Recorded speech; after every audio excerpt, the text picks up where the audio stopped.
Olá pessoal, sejam bem-vindos mais uma vez no meu canal. Hoje eu vou contar pra vocês a história que um dos seguidores aqui do canal pediu, a Ana Paula, uma amiga minha. Muito obrigada, Ana Paula, por pedir essa história, e é a história do Jack Estripador, que aconteceu aqui na Inglaterra no ano de 1888. E se vocês gostam de histórias assim, por favor, deixem o seu like, deixem um comentário e se inscrevam no canal, que isso ajuda bastante o canal e eu vou poder trazer ainda mais histórias interessantes para vocês. E assim como a Ana Paula, se vocês têm algum caso que vocês queiram ouvir, que vocês estejam interessados, por favor, deixem aqui no comentário e eu vou dar uma lida nos casos e eu vou tentar trazer para vocês o máximo de casos que vocês pedirem possível. Então, bora pra história?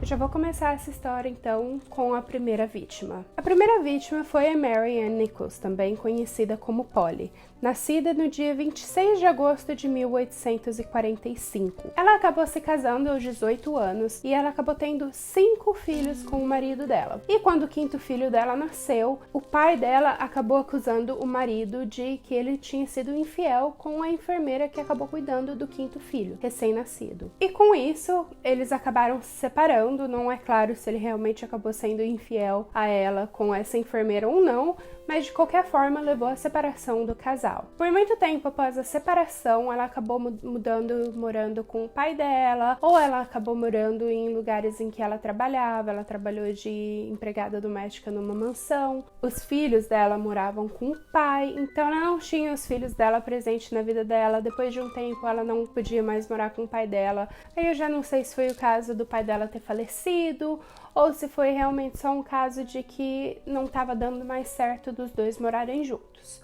E com isso, por volta de 1887, ela acabou se mudando para Londres, para a área próxima a Whitechapel, e ela acabou trabalhando como prostituta. Ela se tornou uma alcoólatra, e o jeito que ela encontrava para ela poder ter um lugar para dormir à noite é que ela trabalhava como prostituta durante o dia ou durante a noite, e depois ia para algum lugar em que ela podia alugar só uma cama para a noite. E ela conseguia juntar esse dinheiro para depois ir para algum lugar onde ela conseguia alugar uma cama só para aquela noite. Inclusive, na noite do dia 30 de agosto de 1888, uma amiga dela tinha comentado para a polícia que ela já tinha o dinheiro para alugar uma cama por 3 noites seguidas, porém, o vício de bebida dela era tão forte que ela acabou gastando todo aquele dinheiro naquela noite mesmo. E ela foi vista na Whitechapel Road pelo Charles Cross, que acabou avistando ela saindo de um pub onde ela tinha gastado todo o dinheiro que ela tinha juntado para 3 noites seguidas, e ela subiu essa rua para ir procurar algum cliente para a noite para ela poder juntar aquele dinheiro para uma cama. Às 3h40 da manhã do dia 31 de agosto de 1888, ela foi encontrada morta na Bucks Row, que é bem próximo ao hospital que era chamado Hospital de Londres e agora é o Hospital Real de Londres. E quando ela foi encontrada, a pessoa que acabou encontrando na Bucks Row achou que ela estava só desmaiada na rua porque a saia dela estava cobrindo o corpo. E quando eles abaixaram a saia, eles encontraram ali uma cena assustadora que não era comum de se encontrar naquela época. De acordo com um médico que acabou examinando o corpo dela, foi estabelecido que ela não havia falecido não fazia mais de que meia hora.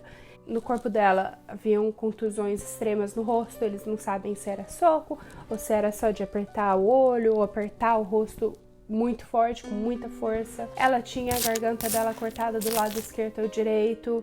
Também ela tinha levado facadas na vagina e também tinham muitos cortes no abdômen dela.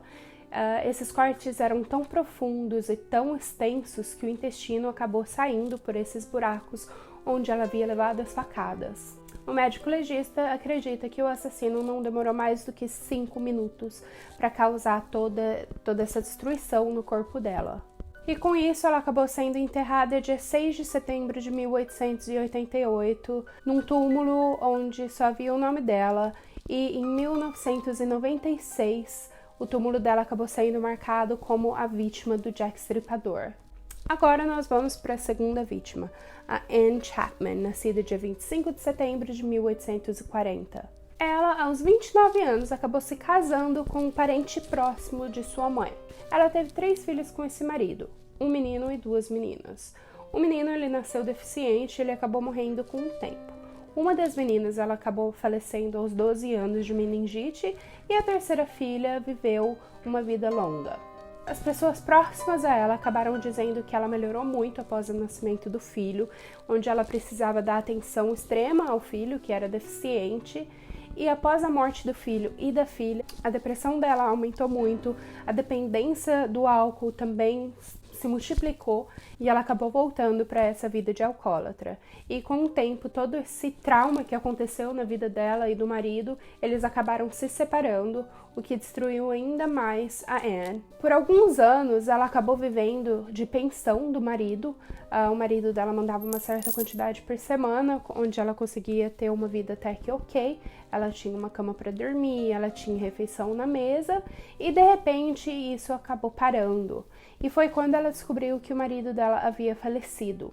E isso a levou para uma vida de prostituição, onde ela tinha que fazer o dinheiro dela para ela ter algum lugar para ela dormir, para ela comer, e que aumentou também o abuso do álcool. No dia 8 de setembro, o Albert acabou encontrando ela no beco de trás da casa dele. Ela foi encontrada atrás de uma casa onde haviam 16 moradores e a porta estava aberta. Tem relatos de que um desses moradores ele veio nesse beco para jogar lixo fora por volta de uns 10 minutos antes do corpo dela ser encontrado naquele mesmo local.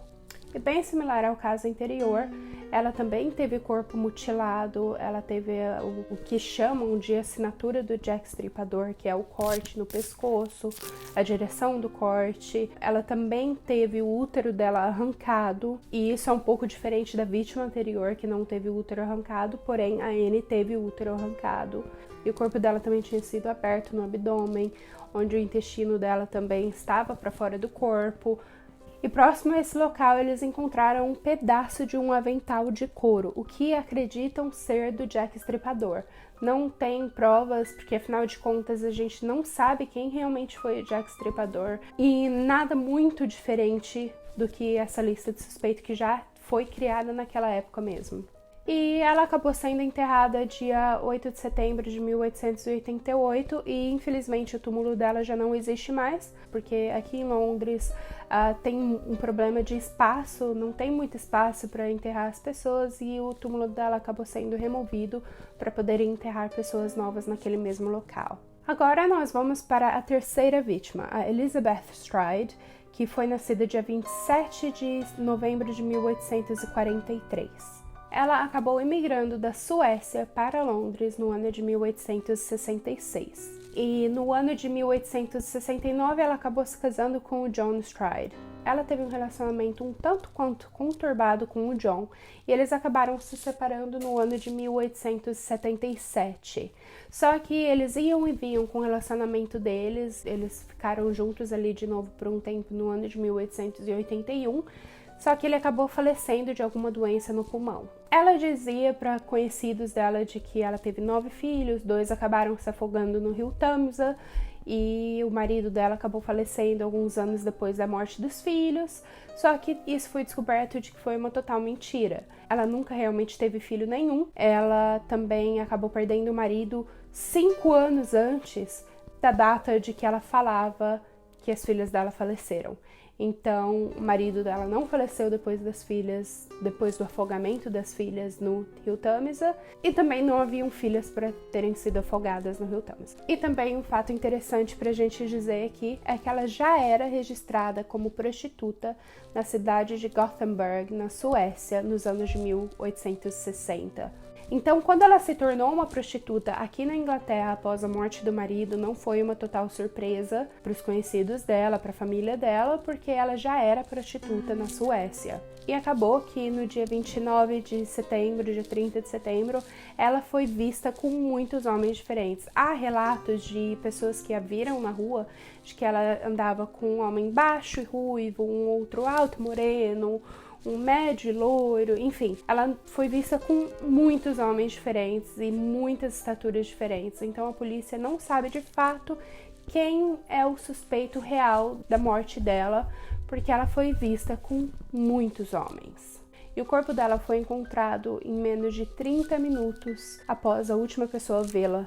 Só que a diferença de como o corpo dela foi encontrado em relação às outras vítimas foi o que a polícia dizia na época, ele foi interrompido. Que a única coisa que realmente aconteceu com Elizabeth foi a garganta cortada. A polícia acredita que ela também foi pega de surpresa, porque afinal de contas ela ainda tinha uma balinha de menta na mão, onde uma pessoa quando se assusta, normalmente eles soltam o que eles estão segurando e tudo mais. Então a polícia acredita que ele veio de trás e já cortou o pescoço dela, sem ela nem ao menos ter percebido. E como ela foi encontrada em menos de 30 minutos, a polícia também acredita que no beco onde ele acabou matando essa vítima, ele tem escutado passos de pessoas vindo, que foram as pessoas que, afinal de contas, acabaram descobrindo o corpo dela, e por isso que ele teve que sair da cena tão às pressas. E o corpo dela acabou sendo, de fato, encontrado à 1 da manhã do dia 30 de setembro de 1888. E a Elizabeth Stride acabou sendo enterrada no dia 6 de outubro de 1888. Agora nós vamos para a quarta vítima. A quarta e a quinta vítima, acredito eu, que tenham sido as mais brutais. E a quarta vítima foi a Catherine Eddowes, nascida dia 14 de abril de 1842. E bem parecido com todos os outros casos, ela acabou se casando, a gente não sabe exatamente quando ela se casou, mas sabemos que ela teve 2 filhas, e ela acabou se separando desse marido e deixou as filhas com o marido. E ela também era alcoólatra, e ela acabou também indo para prostituição para poder pagar um lugar para ficar, ou para dormir, ou para comer. E na noite do dia 29 de setembro de 1888, ela estava muito embriagada na rua, ela estava desmaiando na rua e a polícia acabou apreendendo ela e levando para a delegacia para ela poder se recuperar. E por volta da 1h10, 1h15 da manhã, ela acabou sendo liberada pela polícia. Olha só a hora que ela é liberada. Após sair da delegacia, ela entrou num beco estreito chamado The Church Passage e ela nunca mais saiu daquele beco. Ela foi encontrada por volta da 1h44, 1h45 da manhã. O rosto dela estava totalmente desfigurado, ela tinha facadas no rosto, ela tinha hematomas no rosto, ela tinha sido esfaqueada, o corpo dela tinha sido aberto também, igual as outras vítimas, só que o intestino estava no ombro esquerdo. A polícia considera que ele tenha colocado o intestino dela de uma forma artística em cima do ombro dela, do lado do corpo dela. A orelha dela também tinha sido cortada e o médico legal diz que ela não tinha rigidez pós-morte ainda, o que leva a polícia a acreditar que foi também, de novo, um caso que aconteceu muito rápido e um período também muito curto entre ela ter sido morta e ter sido encontrada. E notando que também a polícia encontrou um pedaço do avental dela ensanguentado a caminho de onde a primeira vítima da noite tinha sido encontrada. Então, assim, foi num espaço de tempo muito curto, 2 vítimas violentamente assassinadas, o que leva a acreditar também que ele talvez tenha voltado para o local onde a primeira vítima tinha sido morta, o que também é extremamente assustador. A coragem dele, ou seja lá o que for, né, a curiosidade dele de saber o que está acontecendo com o corpo da primeira vítima, se ela realmente já tenha sido encontrada, ou, enfim, o que está acontecendo, né? E no dia 8 de outubro, o corpo dela foi enterrado, só que num túmulo que não era marcado com o nome dela. E em 1996, que nem no primeiro caso, o túmulo dela foi finalmente marcado como Catherine Eddowes, com o dia da morte dela e que ela foi vítima do Jack Estripador. E agora nós vamos para a quinta vítima. Essa vítima é muito diferente das outras vítimas por várias situações. Ela era mais nova, nós não sabemos exatamente a data de nascimento dela, mas ela nasceu no ano de 1863. A história dela também é uma história que não sabemos muito sobre.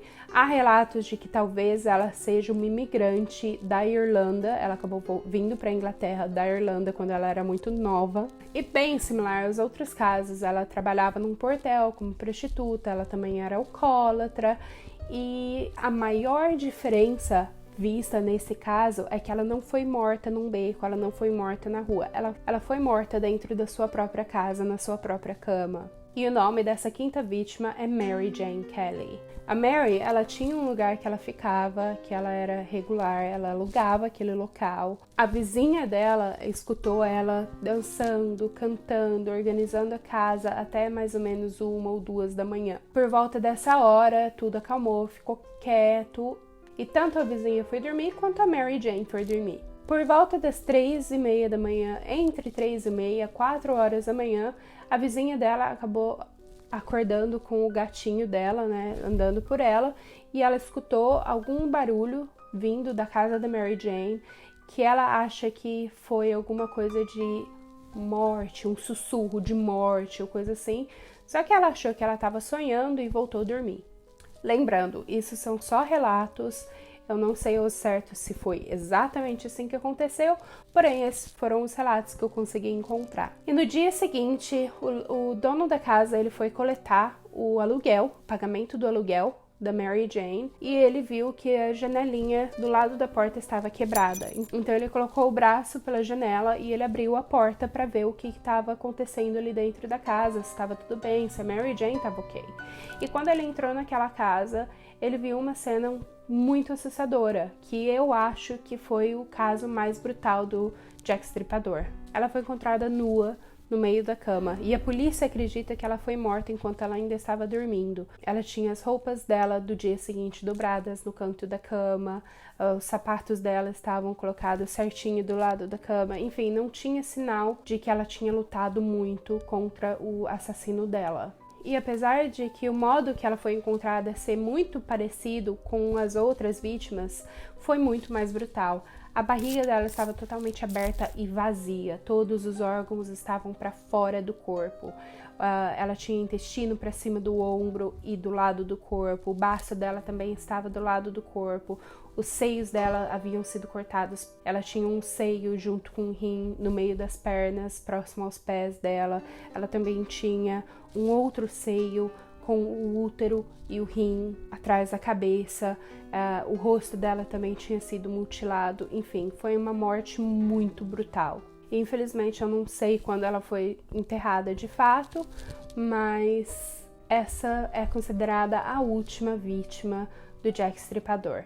Pessoas acreditam que ele tenha matado mais pessoas, tem um total de 11 vítimas que as pessoas acreditam que ele tenha matado, 2 antes dessas 5 vítimas e o resto após essas 5 vítimas, mas não é concretizado de que realmente ele tenha matado essas pessoas, não há prova suficiente dizendo que ele tenha sido o assassino de todas essas 11 pessoas, porém 5 pessoas sim, ele foi o assassino. O Jack Stripador, ele teve muitos nomes, ele não era só o Jack Stripador, ele era o assassino de Whitechapel, ele era o assassino do Avental e também era Jack Stripador. O nome Jack Stripador foi dado através de uma carta que a polícia recebeu, dizendo que ele guardou um vidro daquele líquido vermelho da vítima dele, a segunda vítima dele, o que a gente acredita que seja sangue, só que ele falou que acabou virando tipo uma gelatina, né? O sangue deve ter coagulado e ele acabou não conseguindo usar aquele sangue para escrever a carta que ele queria. Então ele acabou usando uma tinta vermelha e no final dessa carta foi assinado o Jack Stripador.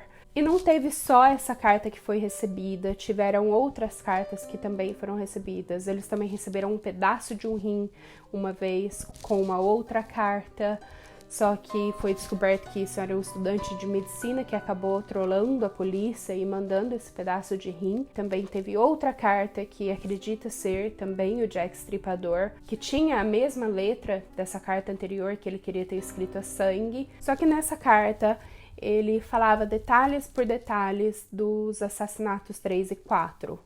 No dia seguinte, antes mesmo da mídia saber o que tinha acontecido com essas 2 vítimas. Então, por isso a polícia acredita que essas cartas tenham sido realmente do Jack Stripador. Só que, como eu disse, tem muitos suspeitos para esse caso, mas de fato não tem ninguém que foi realmente dito ser o Jack Stripador. A polícia acreditava ser um médico pela habilidade que ele tinha, né, de cortar o corpo, de remover órgãos e, enfim, de talvez ser um açougueiro, enfim, tem uma porção de suspeitos, mas de fato nenhum foi realmente considerado o Jack Stripador. Os melhores suspeitos do caso, eles tinham prova de que eles estavam em algum lugar. O suspeito que eles mais acreditavam ter sido de fato o Jack Stripador, que ele tinha também a mesma assinatura de matar as vítimas dele, era com corte no pescoço, não poderia ter sido, porque naquele momento ele estava preso numa prisão em Nova York, então, assim, atravessando o oceano, né? então não poderia ter sido ele, enfim. Uma quantidade absurda de suspeitos, mas não temos provas suficientes para dizer quem realmente foi o Jack Stripador. Bom, se vocês gostaram dessa história, por favor, deixem nos comentários o que vocês acharam, o que vocês querem ver da próxima vez. Como eu disse no começo do vídeo, a Ana Paula acabou pedindo o vídeo do Jack Stripador e aqui está. Eu espero que vocês tenham curtido bastante, me digam o que têm achado, deixem o seu like, se inscrevam no canal e eu te vejo na próxima vez. Tchau!